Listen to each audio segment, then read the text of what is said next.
Captain Lee Jinho sat in his small office aboard the military station, staring at the glowing screen in front of him. The classified mission file made his stomach turn with each word he read. After 15 years of fighting for the Terran Defense Corps, he thought he had seen everything. He was wrong. Commander Park Min-soo had personally delivered this assignment just an hour ago. The older man's cold eyes showed no emotion as he explained what needed to be done. Jinho was to travel to Nexus Prime, a lawless frontier world where anything could be bought or sold. His target was not a weapon or stolen technology. It was a person. The mission briefing contained detailed photographs of a young Etherian female, probably no more than 20 years old by human standards. Her species was known throughout the galaxy for their beautiful, glowing skin that shifted colors with their emotions. More importantly, they possessed natural telepathic abilities that could read thoughts and sense intentions from great distances. Jinho's hands trembled slightly as he read about the Etherians' tragic history. Just 2 years ago, they had been a peaceful civilization living on a garden world called Ethros. They spent their days creating art, music, and poetry that touched the souls of anyone who experienced it. They had no armies, no weapons of war, and believed deeply that all life was sacred. Then the galactic hegemony arrived. The hegemony was a massive empire that controlled hundreds of worlds through fear and brutal force. When they discovered the Etherians' telepathic gifts, they saw an opportunity for profit. Why train expensive spies when you could simply buy beings who could read minds? The invasion of Ethros lasted only 3 days. The peaceful Etherians had no way to defend themselves against advanced warships and ground forces. Now survivors of that genocide were scattered across the galaxy as slaves. They were bought and sold like cattle, their beautiful light dimmed by trauma and despair. The lucky ones ended up as servants in wealthy households. The unlucky ones faced fates that Jinho preferred not to think about. His mission was to pose as a wealthy arms dealer and attend one of the notorious slave auctions on Nexus Prime. Intelligence reports suggested that a young Etherian with particularly strong telepathic abilities would be sold there. Jinho was to purchase her and bring her back to Terran space, where military scientists would study her powers and potentially use her to spy on enemy forces. The thought made Jinho sick. He had joined the military to protect innocent people, not to participate in their enslavement, but orders were orders, and refusing would mean court-martial and prison. Commander Park had made that very clear during their meeting. Jinho looked at his reflection in the dark window of his office. Grey hair now touched his temples, and deep lines showed the stress of years in combat zones.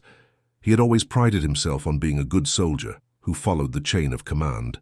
But this mission challenged everything he stood for. He began preparing his cover identity as Kang Taemin, a successful weapons merchant with more money than morals. He would need expensive clothes, fake credentials, and enough credits to outbid other potential buyers at the auction. The military had provided everything he needed, including a modified cargo ship that looked like a civilian vessel, but contained hidden weapons and communication equipment. As Jinho packed his gear, he tried to push away thoughts of what he was about to do. He told himself it was just another mission, that following orders was what made him a good soldier, but deep down, he knew this assignment would change him forever. Some lines, once crossed, could never be uncrossed. The descent into Nexus Prime's underground levels felt like traveling into the depths of hell itself. Jinho followed a narrow metal staircase that spiraled down through layers of rust and decay. The deeper he went, the more the artificial gravity seemed to press against his shoulders, as if the station itself was trying to crush his spirit before. He even reached his destination. The entrance to the auction house was guarded by 2 massive aliens with cybernetic implants covering half their faces. They scanned Jinho's fake identification with practiced efficiency, their mechanical eyes glowing red as they processed his cover identity as Kang Taemin, arms dealer. One of them grunted approval and waved him through a heavy blast door that opened with a grinding screech. The sight that greeted Jinho inside nearly made him turn around and leave immediately. The auction house was a vast underground chamber, carved from solid rock, its ceiling disappearing into darkness above. Rows upon rows of energy cages lined the walls, each one containing a different species of sentient being. The air was thick, with the smell of unwashed bodies, fear, and something else that made Jinho's throat burn with each breath. Hundreds of potential buyers moved through the aisles between the cages like shoppers at a market. Jinho forced himself to blend in, adopting the casual stride of someone accustomed to treating living beings as merchandise. He passed a group of Zeltarian merchants, examining a cage full of small, furry creatures whose large eyes pleaded silently for help. Nearby, a human woman in expensive clothes was negotiating the price of a tall, blue-skinned alien who kept his head down in defeat. The diversity of species on display was staggering and horrifying. Jinho recognized some from his military briefings: aquatic corallians with their translucent skin, insectoid Thrixians with their compound eyes, and even a few centaurians whose horse-like bodies were cramped in cages barely large enough to contain them. Each cage had a small electronic display showing basic information about its occupant, age, species, special abilities, and starting bid price. As Jinho moved deeper into the facility, he began to understand the horrible efficiency of the operation. The cages were arranged by category: laborers in one section, domestic servants in another, and what the signs euphemistically called entertainment specialists in a third area that made Jinho's blood boil.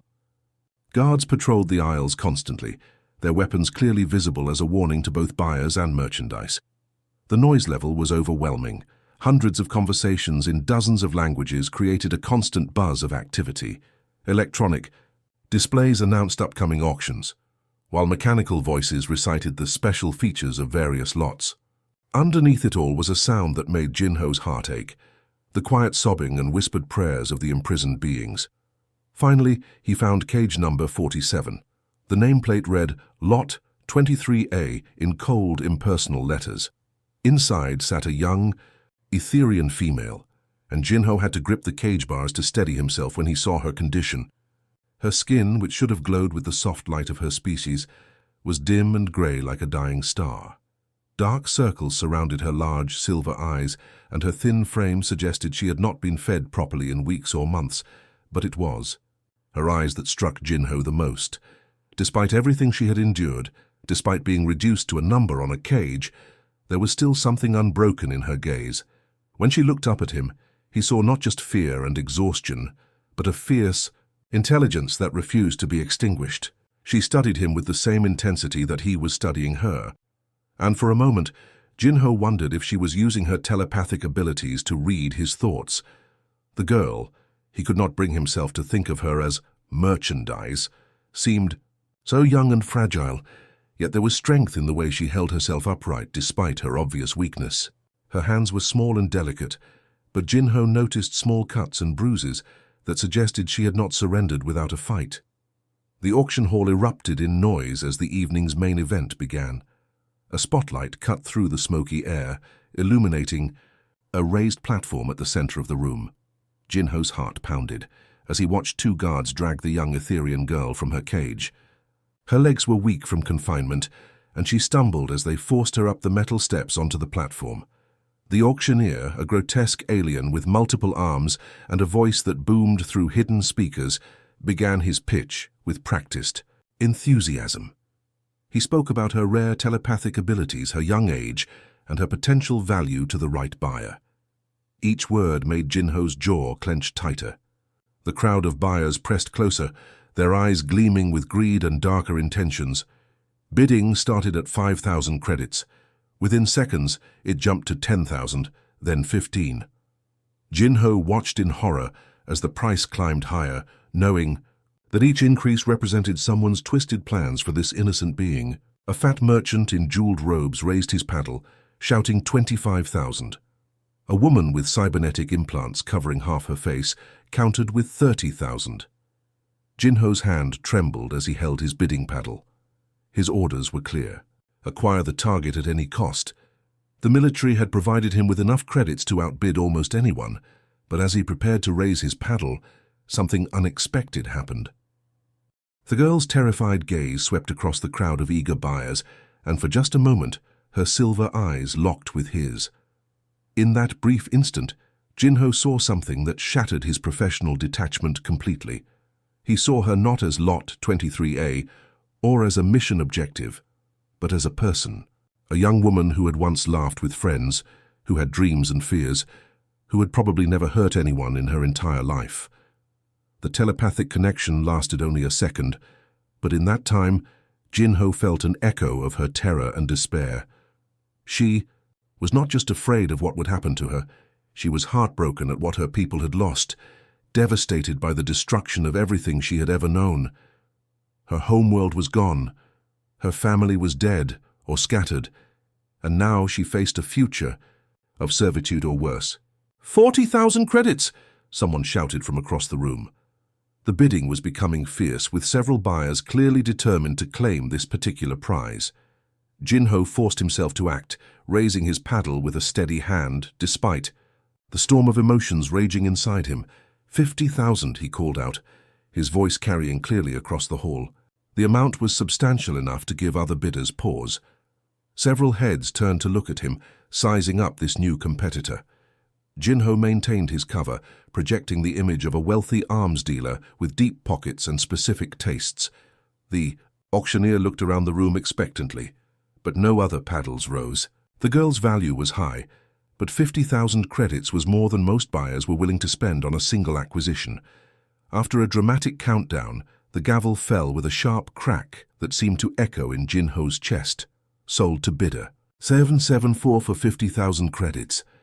As the crowd began to disperse and move toward other auctions, Jinho made his way to the processing area. His hands were steady as he completed the payment transfer and signed the ownership documents. But his mind was racing. According to his orders, he should now transport his purchase to the waiting cargo ship and begin the journey back to Terran space. Instead, when the guards brought the girl to him, still shackled and barely able to stand, Jinho did something that surprised everyone, including himself. He knelt down beside her, bringing himself to her eye level. His voice was quiet, meant only for her ears, as the noise of the continuing auctions provided cover for their conversation. "My name is Jinho," he said softly, looking directly into her silver eyes. "I'm not like them. I'm going to get you out of here." The girl's reaction was immediate and powerful. Her eyes widened with a mixture of disbelief and desperate hope that was painful to witness. For a moment, she seemed unable to speak, as if his words were too good to be true. When she finally found her voice, it was barely a whisper. You mean it?" she asked, her accent making the common language sound musical despite her fear. Jinho nodded, already knowing that his decision would change everything. He was about to become a traitor to his own command, a deserter who had chosen conscience over duty. But looking at this brave young woman who had endured so much, he knew he could make no other choice. The moment Jinho broke Yura's shackles with his military-grade plasma cutter, everything went wrong at once. The electronic restraints were connected to the station's security system, and the instant they were severed, piercing alarms began wailing throughout the auction house. Red warning lights bathed the corridors in an ominous glow as automated voices announced a security breach. Jinho grabbed Yura's hand and pulled her toward the nearest exit, but guards were already converging on their position. The first security officer rounded the corner with his weapon drawn, shouting commands in the station's trade language. Jinho's military training kicked in immediately. He ducked low, swept the guard's legs, and delivered a precise strike that sent the alien crashing into the wall unconscious. "This way!" Jinho shouted, but Yura suddenly grabbed his arm and pulled him in a different direction. "No, not that way," she said urgently, her silver eyes unfocused as if she was seeing something beyond the physical corridor. "There are 6 guards waiting around that corner. Go left instead." Jinho didn't question her. He had read about Etherian telepathic abilities in the mission briefings, but experiencing them firsthand was entirely different. Yura's powers were clearly returning as she recovered from whatever drugs they had used to suppress her abilities. During captivity, they sprinted through a maze of service corridors that Yura somehow knew like a map. Her bare feet made no sound on the metal grating, while Jinho's boots echoed loudly despite his attempts at stealth. Behind them, the sounds of pursuit grew louder, shouting voices, running footsteps, and the whine of charging energy weapons. "Stop right there!" a voice commanded in accented standard. 3 guards appeared at the far end of the corridor, their weapons already raised. Jinho pushed Yura behind a stack of supply crates and returned fire with his concealed sidearm. Narrow corridor filled with the sharp crack of energy bolts ricocheting off metal walls. During the brief firefight, Yura's eyes suddenly went wide with concentration. "There's a maintenance shaft above us," she whispered. "It leads directly to the docking bay, but we have to move now. More guards are coming from both directions." Jinho looked up and spotted the ventilation grate she was referring to. Without hesitation, he boosted her up, then pulled himself through the narrow opening just as security forces converged on their position from multiple directions. The maintenance shaft was cramped and filled with pipes and electrical conduits, but it provided the perfect escape route. They crawled through the station's mechanical systems for what felt like hours, but was probably only minutes. Yura guided them with supernatural accuracy, somehow sensing the layout of the station and the movement of security personnel below. When they finally emerged into the docking bay, Jinho was amazed to find themselves directly beside a small freight vessel that appeared ready for departure. "That one," Yura said, pointing at the ship. "The pilot just left for a meal break. His mind was completely focused on food. We have maybe 10 minutes. Jinho's respect for her abilities grew even more. Breaking into the ship was easy with his military equipment, and within minutes they were running through the pre-flight sequence. The engines hummed to life just as security forces burst into the docking bay, their weapons trained on the stolen vessel.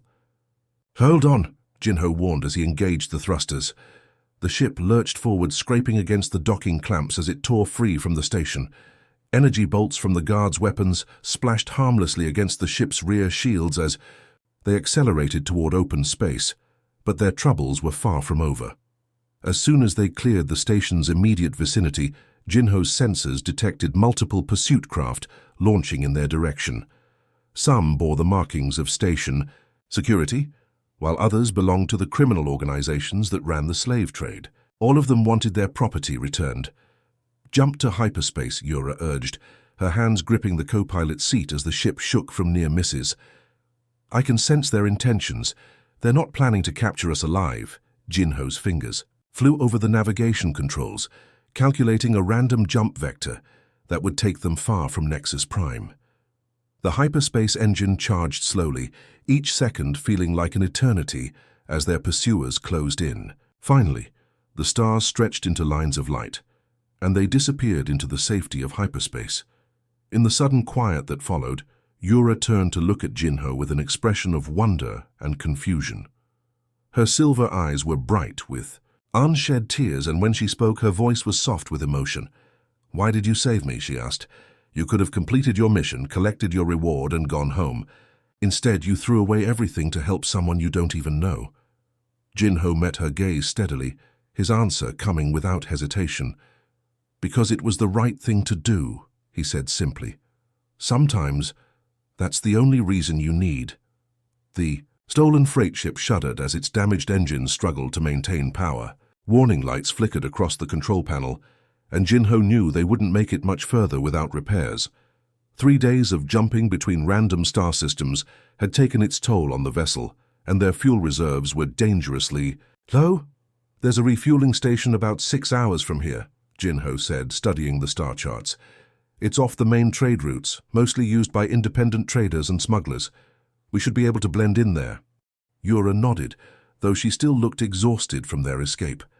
Her telepathic abilities had been working overtime, constantly scanning for signs of pursuit or danger. The strain was clearly wearing on her, but she never complained. Instead, she had spent the journey learning to operate the ship's systems and helping Jinho plan their next moves. The refueling station called Haven's Rest was exactly what Jinho had hoped for, a ramshackle collection of docking platforms and supply depots floating in the shadow of a massive asteroid. Ships of all sizes and conditions were scattered across the docking bays, their crews conducting business with the kind of discretion that came from asking no questions. As they settled into an empty berth, Jinho activated his personal communicator, for the first time since fleeing Nexus Prime. He scrolled through his contacts until he found the name he was looking for, Kim Daeho, his old friend from the military academy. They had served together for 5 years before Daeho decided that military life wasn't for him and resigned to become an independent trader. The call connected after several tense moments. Daeho's familiar face appeared on the small screen, his expression shifting from surprise to concern as he recognized Jinho. Jinho, what are you doing calling from an unsecured line? And why do you look like you haven't slept in a week? I need your help, old friend, Jinho said carefully. Can you meet me at Haven's Rest? It's important. Daeho's eyes narrowed. As a trader who worked the Outer Rim, he knew the significance of that particular station. What kind of trouble are you in? The kind that could get us both killed if we talk about it over an open channel. There was a long pause before Daeho nodded slowly. I'm 2 days out from your position. Try not to get yourself arrested before I arrive. The wait was agonizing. Jinho and Yura stayed aboard their ship, venturing out only to purchase supplies and gather information. The station's cantina was full of rumors about increased security patrols and bounty hunters asking questions about a human and an Etherian traveling together. It was clear that their pursuers were casting a wide net. When Daeho's ship finally docked at Haven's Rest, Jinho felt a mixture of relief and anxiety. His old friend had always been trustworthy, but asking him to help fugitives was a big risk. Daeho boarded their ship with his usual casual confidence, but his expression became serious when he saw Yura. So this is why you threw away your career, Daeho said, after hearing their story. You know they're calling you a traitor, right? Command issued a bulletin saying you've been compromised by enemy agents. Jinho's jaw tightened. And what do you think? Daeho studied Yura for a long moment, then looked back at his friend. I think you did something stupid and dangerous and completely necessary. The question is, what do you plan to do now? That's when Daeho revealed information that changed everything. Through his network of traders and smugglers, he had heard whispers of an underground railroad, helping escaped slaves and political refugees. The operation was run by someone with serious resources and connections, someone who had been quietly working against the slave trade for years. Her name is Choi Mina, Daeho explained. Former Terran intelligence resigned about 3 years ago under mysterious circumstances. Word is she discovered something big and ugly about our own people's involvement in the slave trade. The meeting with Mina took place in a hidden facility built into the asteroid field surrounding Haven's Rest.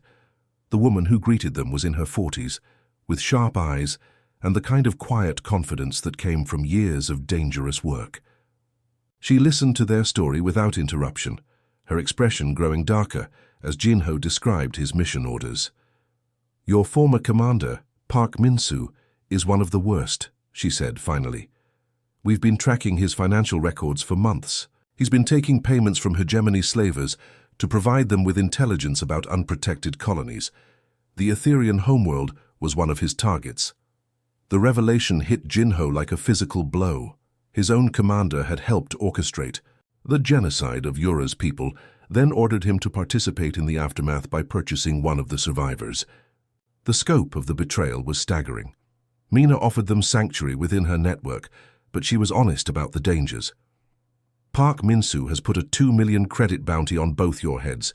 Half the mercenaries in the galaxy are looking for you right now. If you stay with us, you'll be fighting this war for the rest of your lives. Jinho looked at Yura, who nodded without hesitation. We're in, he said. What do you need us to do? Mina smiled for the first time since they'd met. I need soldiers who understand that some things are worth fighting for, even when the odds are impossible. Welcome to the Resistance. The refugee sanctuary was unlike anything Jinho had ever seen. Hidden deep within a massive asteroid field, the facility was carved from solid rock and powered by geothermal energy from the asteroid's core.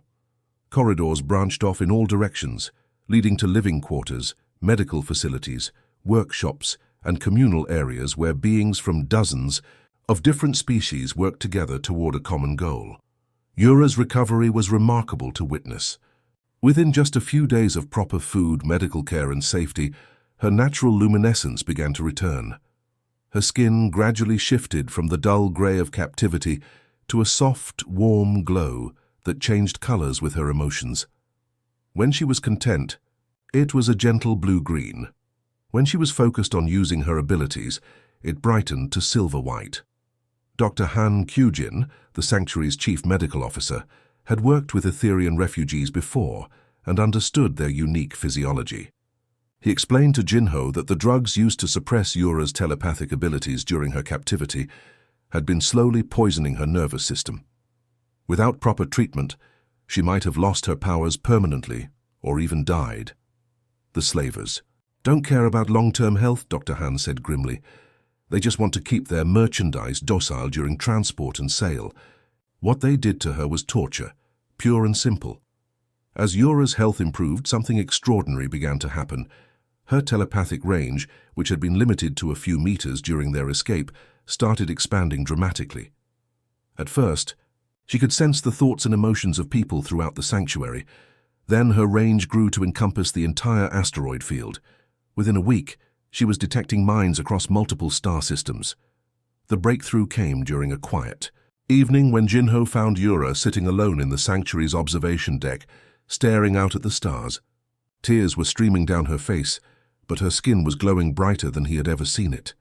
"What's wrong?" he asked, sitting beside her with concern. "They're out there," she whispered, her voice filled with a mixture of joy and anguish. "So many of them. My people are scattered across the galaxy, but they're alive. I can feel them." Yura's abilities had evolved beyond anything the medical databases had recorded about Etherians. She could not only sense other members of her species across vast distances, but she could also perceive their conditions, their locations, and even fragments of their experiences. It was as if the trauma and loss had somehow awakened a deeper level of her natural gifts. "There are thousands of them," she continued, her eyes closing in concentration. "Some are on mining colonies in the outer rim. Others are in private households, on core worlds. I can sense a large group on a pleasure station near the hegemony border. They're all so afraid, so alone." Jinho felt his heart break as he watched her process the scope of her people's suffering. But Yura's discoveries were just beginning. As she learned to control and focus her expanded abilities, she began picking up other disturbing information from the minds she touched. "The guards and overseers," she said during a briefing with Mina and the sanctuary's leadership. "I can read their memories when I connect with nearby Etherians. The corruption goes much deeper than we thought." Working with Mina's intelligence, analysts Yura began mapping out a vast conspiracy that reached into the highest levels of both Terran and hegemony leadership. She could see through the eyes of enslaved Etherians as they served in the homes of corrupt officials, overhearing conversations about secret payments, planned raids, and coordinated efforts to maintain the slave trade. "Your commander Park Minsu is just one piece of a much larger operation," Yura explained to Jinho during one of their private conversations. "There's a Terran admiral named Ko Won-shik who's been selling colony defense schedules to raiders. Hegemony general called Vextar pays him 50,000 credits for each unprotected settlement." The intelligence Yura provided was incredibly detailed and accurate. She could describe the layout of facilities she had never visited, the security protocols of installations across the galaxy, and the personal habits of officials involved in the conspiracy. Her abilities made her the most valuable intelligence asset in the known galaxy. But that value came with a terrible price. Mina's sources soon reported that the bounty on Yura's head had increased to 10 million credits. Military and criminal organizations alike were mobilizing massive resources to capture her. Even worse, some of the corrupt officials were beginning to panic, ordering the elimination of Etherian slaves who might pose a security risk. "They're killing them," Yura said one day, her skin flickering between colors as waves of grief and rage washed over her. "The slavers are murdering Etherians rather than risk them being rescued and revealing what they've seen and heard." Jinho put his arm around her shoulders, feeling helpless in the face of such massive suffering. "We'll stop them," he promised. "Whatever it takes, we'll find a way to save your people." Yura looked up at him, her silver eyes blazing with determination. "Not just save them," she said firmly. "We're going to destroy the entire network. Every slaver, every corrupt official, every person who profits from this evil. I can see them all now, and I know exactly where to find them." The quiet, frightened girl he had rescued from the auction house was gone. In her place was a powerful, woman with abilities that could reshape the balance of power across the galaxy. The question was whether they could use those abilities to strike back before their enemies destroyed them all. News of Captain Lee Jin-ho's dramatic rescue spread through the underground network like wildfire. Within weeks, the story had reached every corner of the galaxy where people opposed the slave trade. A decorated Terran military officer had thrown away his career, his freedom, and his future to save a single alien girl. The symbolism was powerful, and it inspired others who had been sitting on the sidelines to finally take action. The first new recruit to arrive at the sanctuary was Han Sujin, a brilliant engineer who had worked for Terran military industries until 6 months earlier. She was a small woman with calloused hands and sharp eyes that missed nothing. When she met with Mina and Jinho, her story revealed just how deep the corruption ran. "They gave me blueprints for a new type of transport ship," Sujin explained, her voice tight with anger. The specifications were strange: reinforced cargo holds, enhanced life support systems, but no windows and locks that could only be opened from the outside. When I asked questions, my supervisor told me to just build what I was paid to build. Sujin had refused to complete the project when she realized the ships were designed specifically for transporting slaves. Her resignation had been accepted, quickly, but not before she copied the technical specifications and client lists. The information she provided revealed that several major Terran corporations were secretly manufacturing equipment for the slave trade. "I have the engineering skills to build better ships, better weapons, better everything," she told Jinho. "But more importantly, I know how to sabotage the systems I used to design. I can make their own technology work against them." The second major recruit was Lim Hyunwoo, a former cargo pilot whose personal tragedy had driven him to seek revenge against the slave trade. 3 years earlier, his younger sister had been working as a communications officer on a civilian research station when raiders attacked. The station's defenses had mysteriously failed, and most of the crew had been captured rather than killed. "I searched for her for 2 years, Hyunwoo told the group, his hands clenched into fists. "Followed every lead, bribed every contact I could find, finally tracked her to a pleasure house on Raxus 7. But by the time I got there, she was already dead, worked to death by the animals who bought her."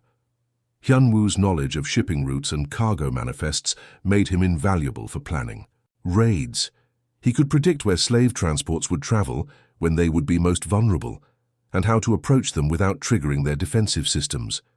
His piloting skills were legendary among independent traders, and his motivation was absolute. With these new allies, Mina's organization began to transform from a rescue operation into something more aggressive. Using Yura's expanded telepathic abilities, they could map the locations of slave shipments across multiple star systems. Sujin's engineering expertise allowed them to modify captured ships and weapons for maximum effectiveness. Hyunwoo's piloting, skills and route knowledge made it possible to strike quickly and escape before enemy reinforcements arrived. Their first major operation targeted a hegemony transport carrying 43 prisoners from a recent raid on a mining colony. Yura had sensed the ship's location through the terror of the captives aboard, and her abilities allowed the rescue team to approach undetected. The transport's crew never saw them coming. Jinho led the boarding party, while Hyunwoo piloted their attack ship with surgical precision. Sujin had modified their weapons to emit a stunning pulse that would disable opponents without killing them. They were liberators, not murderers. The entire operation took less than 10 minutes from approach to escape. When the transport's cargo hold opened, Jinho was struck by the sight of 37 beings from a dozen different species, all cramped together in conditions that would have been illegal for transporting animals. Among them were humans, Etherians, Corallians, and several species he didn't recognize. All of them were malnourished, terrified, and barely able to believe they were being rescued. "You're safe now," Jinho told them as his team began cutting their restraints. "We're taking you somewhere you can recover and decide what you want to do with your lives." The success of the raid was intoxicating, but it also marked a turning point. Within days, their intercepted communications revealed that both military and criminal organizations were mobilizing resources to hunt them down. The slave trade was a multi-billion credit industry, and they had just declared war on some of the most powerful and ruthless entities in the galaxy. Admiral Ko Wonshik, the corrupt Terran officer Yura had identified, issued a classified bulletin to all military commands. The memo described Jinho's group as dangerous terrorists who posed a threat to legitimate commercial interests. It authorized the use of deadly force and offered substantial rewards for information leading to their capture. Meanwhile, the criminal syndicates that controlled much of the slave trade put out their own bounties.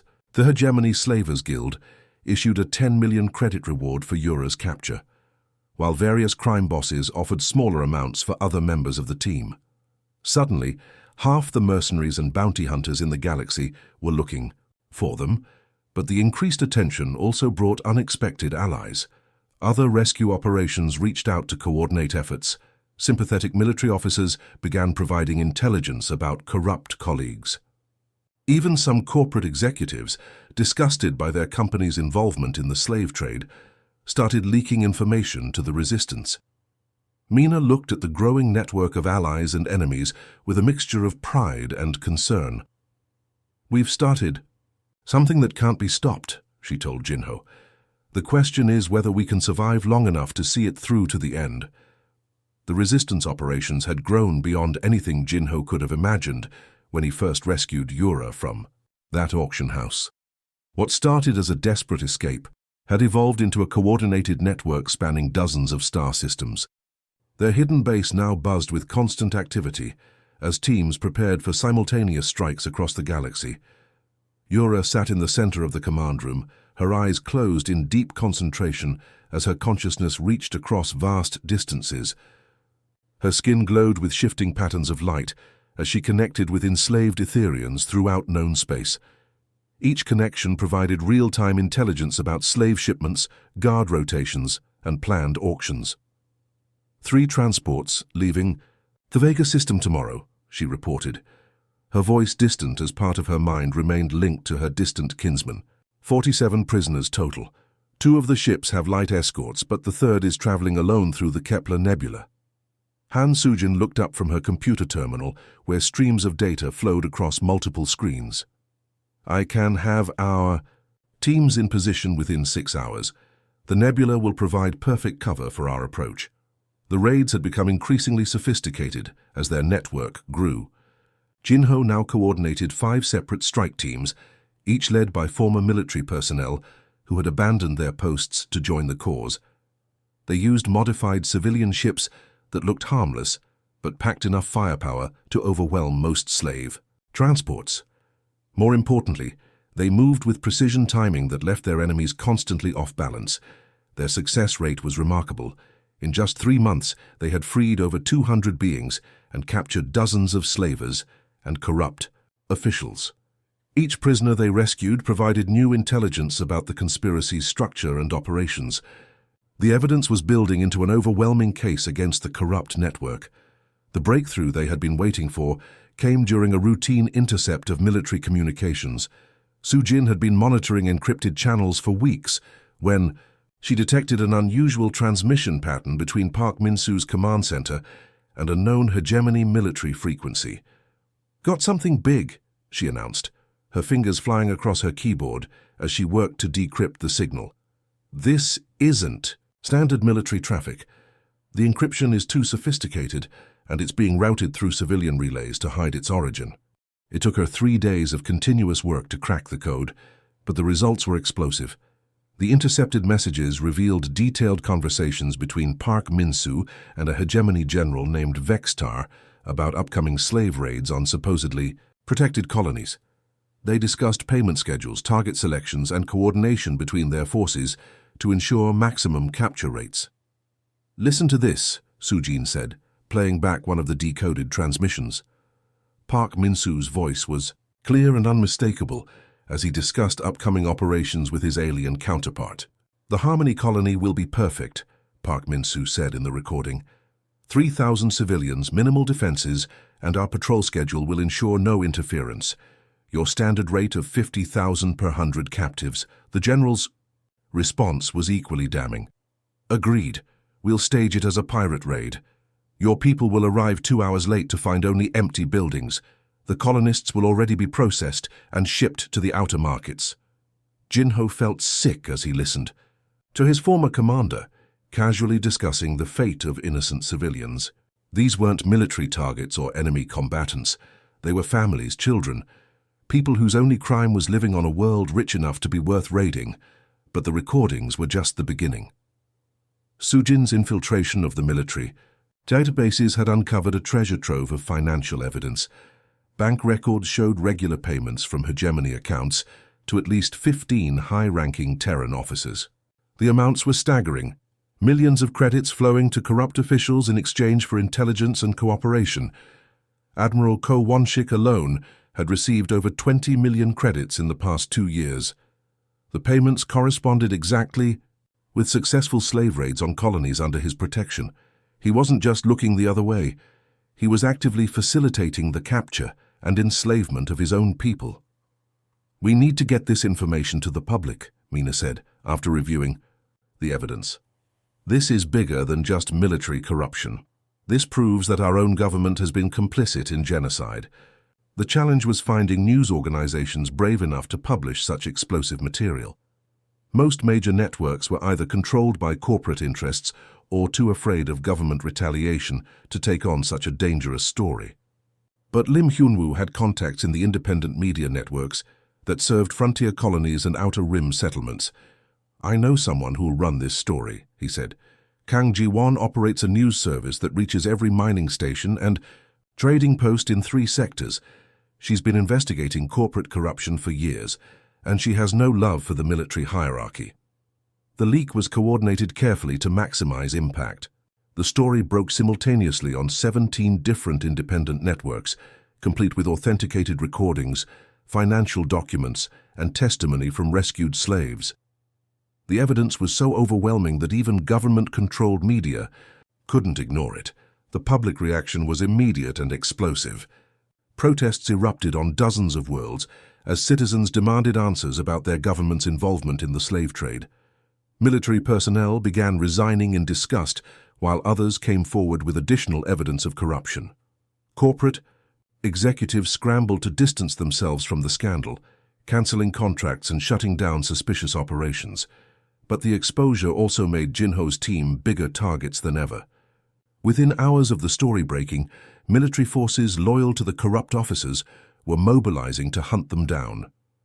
The stakes had escalated beyond personal survival. They were now fighting to preserve the evidence that could bring down the entire conspiracy. "They'll come for us with everything they have," Jinho warned his team as they prepared for the inevitable counterattack. "We've just declared war on some of the most powerful people in the galaxy." Yura's skin flickered with determined silver light as she nodded. "Then we better make sure we win." The moment of reckoning had arrived. After months of preparation, Jinho stood on the bridge of their flagship, staring at the familiar shape of Nexus Prime growing larger on the view screen. The massive space station looked exactly as it had when he first arrived there, as a reluctant soldier following orders. Now he was returning as a rebel leader, determined to destroy the very system he had once served. The leaked evidence had shaken the galaxy to its core. Public outrage had forced the Terran government to launch official investigations, but the corrupt officers weren't going down without a fight. Park Min-soo had declared martial law in his sector and branded Jinho's resistance movement as terrorists. The stage was set for a final confrontation that would determine the future of millions of enslaved beings. "Incoming transmission from the Terran cruiser Justice," Han Soo-jin reported from her communications station. "It's Captain An Ji-hyun. She's requesting permission to join our attack formation." Jinho smiled grimly. Captain An was one of dozens of military officers who had turned against their corrupt superiors after the evidence went public. Her heavy cruiser and its escort ships would more than double their firepower for the assault on Nexus Prime. "Tell her she's welcome to the fight," Jinho replied. "But remind her that we're here to liberate, not to destroy. There are thousands of innocent prisoners on that station." Yura sat nearby, her eyes closed in deep concentration as her consciousness reached out across the station ahead. Her abilities had grown stronger with each passing month, and now she could sense individual minds across entire star systems. The information she provided was invaluable for planning their attack. "The main slave processing center is in the lower sections," she reported, her skin glowing with patterns of silver and blue. "I can feel them. Over 3,000 beings from dozens of species, all crammed into holding cells. The guards are nervous. They know we're coming. The assault began at dawn, station time. Jinho's forces struck from multiple directions, using the element of surprise to overwhelm the station's outer defenses. Han Sujin had designed electromagnetic pulse weapons that disabled the automated defense systems without destroying the station's life support. They needed to keep the prisoners alive while fighting through to rescue them. As the battle raged in the corridors above, something extraordinary happened in the detention levels. Yura's telepathic abilities reached out to every enslaved being on the station, sharing strength and hope through their mental connection. The prisoners, who had been broken and defeated just hours before, suddenly found the courage to resist their captors. "They're rising up," Yura announced, her voice filled with wonder and pride. "All of them working together. The guards can't contain them." The sight that greeted Jinho's rescue teams was unlike anything they had expected. Instead of cowering, prisoners waiting to be saved, they found organized groups of former slaves who had already freed themselves and were helping others escape their cells. Etherians used their telepathic abilities to coordinate movements, while stronger species like the Corallians and Thrixians physically overpowered their guards. But the real confrontation was yet to come. As Jinho's team fought their way toward the command center, they encountered increasing resistance from elite security forces loyal to the corrupt network. The final barrier was a heavily fortified control room where the station's commanders had barricaded themselves. The blast doors opened with a grinding screech, and Jinho stepped through to find himself face to face with his former superior. "Commander." Park Min-soo stood in the center of the room, his uniform still perfectly pressed despite the chaos around him. His cold eyes showed no remorse, only anger at being cornered. "Captain Lee Jinho," Park said, his voice dripping with contempt, "you've caused quite a lot of trouble for a simple rescue mission." "It stopped being simple the moment I realized what you really are," Jinho replied, his weapon trained on the man who had once been his commanding officer. "How many innocent people have you sold into slavery? How many families destroyed for your profit?" Park's laugh was bitter and hollow. "Innocent? There are no innocent people in this galaxy, only those smart enough to profit from the chaos and those too weak to survive it. You used to understand that." "I understood following orders," Jinho said. "I never understood becoming a monster." The fight that followed was brief but intense. Park was skilled and desperate, but Jinho had been preparing for this moment for months. When the corrupt commander finally fell, Jinho felt no satisfaction, only a profound sadness for what his former mentor had become. Yura appeared at his side as the sounds of battle faded throughout the station. Her skin glowed with a warm golden light that seemed to fill the room with hope. She was no longer the terrified girl he had rescued from an auction cage. She had become a leader, a symbol of resistance against oppression. "It's over," she said, softly, placing her hand on his shoulder. "The network is broken. The evidence is spreading to every corner of the galaxy. People are rising up on dozens of worlds." Through the command center's windows, they could see the rescued prisoners being evacuated to safety. Ships from multiple species had arrived to help with the rescue operation, proving that their fight had inspired others to action. The galaxy would never be the same. "What happens now?" Jinho asked, suddenly feeling the weight of everything they had accomplished and everything still to be done. Yura's smile was radiant as she looked out at the stars. "Now we rebuild. We help my people find new homes, new purposes. We make sure this never happens again." She turned to face him, her silver eyes bright with determination. "We prove that freedom is worth fighting for." As they stood together in the ruins of the system they had destroyed, Jinho realized that their victory was just the beginning. They had sparked a movement that would reshape the galaxy, one act of conscience at a time.